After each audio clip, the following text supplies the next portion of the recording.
ইকরার মৃত্যুর আগে ওর ভিডিও কলে ও এমন কি দেখছে বা আমি এমন কি বলছি ভিডিও কলে যে কারণে ও বাধ্য হয়েছে সুইসাইড করতে।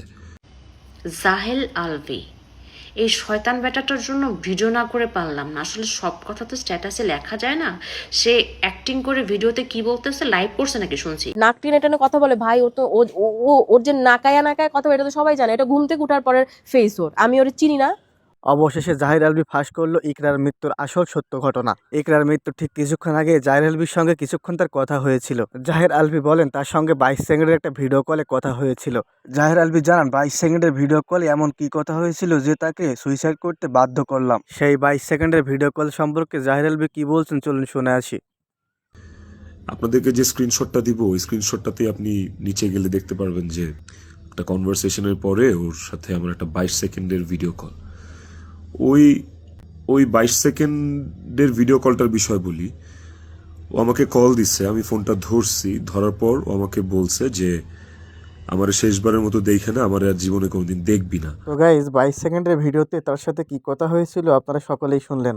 এখন চলুন দেখে আসি তার শুভাকাঙ্ক্ষীরা তাকে নিয়ে কি মন্তব্য করেছে। আসলে জাহির আলভী এমন একজন ক্যারেক্টার, সে নিজেও বুঝতে পারেনি তার সাথে এমন একটা ঘটনা ঘটে যেতে পারে।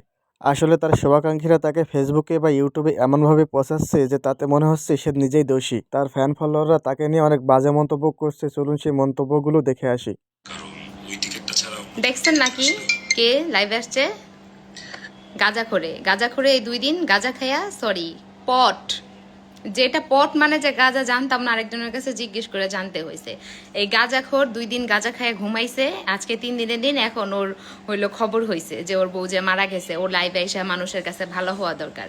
তাই গাঞ্জাখোর তুই যে 2টা দিন পরে আসছস, তো তোর ফেসবুকের আইডি নষ্ট করার পরে কেন আসলি? ইকরা আপুর ফেসবুকের আইডি নষ্ট করার পরে কেন আসলি তুই? তো গাইজ আপনারা দেখলেন জাহির আলভীকে কিভাবে ধুইয়ে দিল এই তরুণী। তিনি আসলে কথাগুলো সঠিক বলেছেন নাকি ভুল বলেছেন আপনারা কমেন্টে জানাবেন। এখন চলুন দেখে আসি এই কন্টেন্ট ক্রিয়েটর জাহির আলভীকে নিয়ে কি বলেছে। শুনছি সে কি বলছে, যে বাইরের লোক ট্রিগার করছে দেখে আমার সংসারে অশান্তি হয়েছে, আমার বউটা সুইসাইড করছে।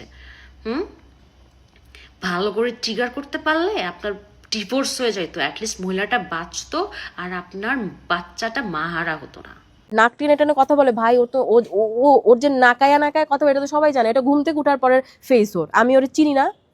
আমি তো দেখছি ওর ঘুম থেকে উঠেন না ফেস কেমন। একসাথে আমরা ফ্রেন্ডরা সবাই অনেকবার এরকম হয়েছে যে আমরা একসাথে থাকছি, একসাথে আমরা ছিলাম সব ফ্রেন্ডরা, সময় পার করেছি, ছিলাম না। ওকে তো আমরা চিনি ভাই। আমার বিয়ের সময়ও তো আগের দিন ওরা আমার বাসায় ছিল না। আমি তো জানি সকালবেলা ঘুম থেকে উঠলে ওর ফেস কেমন হয়। তুমি তো একটা প্রতিযোগিতায় সেকেন্ড হয়েছো, তাই না? Are you happy or not? Not.